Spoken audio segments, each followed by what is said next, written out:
In this video, we're going to use the Microbit to help play a game of finger twister. I used AI to plan this EDUBIT video. Let me know in the comments what you think. For this project, we're going to need the BBC Microbit, the EDUBIT board, the electric motor, the plastic spinning disc, the small screwdriver, and the Let's Play cardboard pointing finger. In addition, we're going to need some sticky tack, the twister wheel card from the EDUBIT kit, and the EDUBIT twister board. Here we are in MakeCode, and we're going to use the on button A pressed block, and we're going to use some features from the motors and servos drawer in the EDUBIT extension. We're going to start with run motor M1 forward, and we're going to set the speed to 80.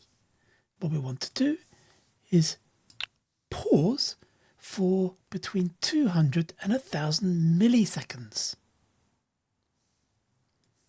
Then we want to brake motor M1, and we're going to play a tune, play melody bidding until done.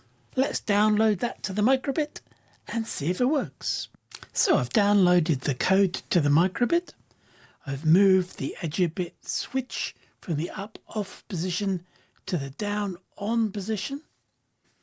I've also connected the motor's wires to this socket here labelled Motor 1 on the EDUBIT board. Did that using the magic screwdriver that they supplied in the box. Now what I need to do is press button A. I'm going to press the one on the EDUBIT board, and we've selected the ring finger yellow circle.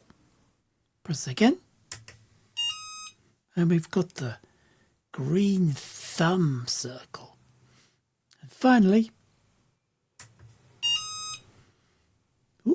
looks like we've got the green thumb again. Place your hand according to what the spinner says. If you're already on the colour that's chosen, you have to pick another circle of the same colour. You've been listening to Chris Evans. This video was AI planned, but not AI generated. If that's something you like, please click like and subscribe. See you next time.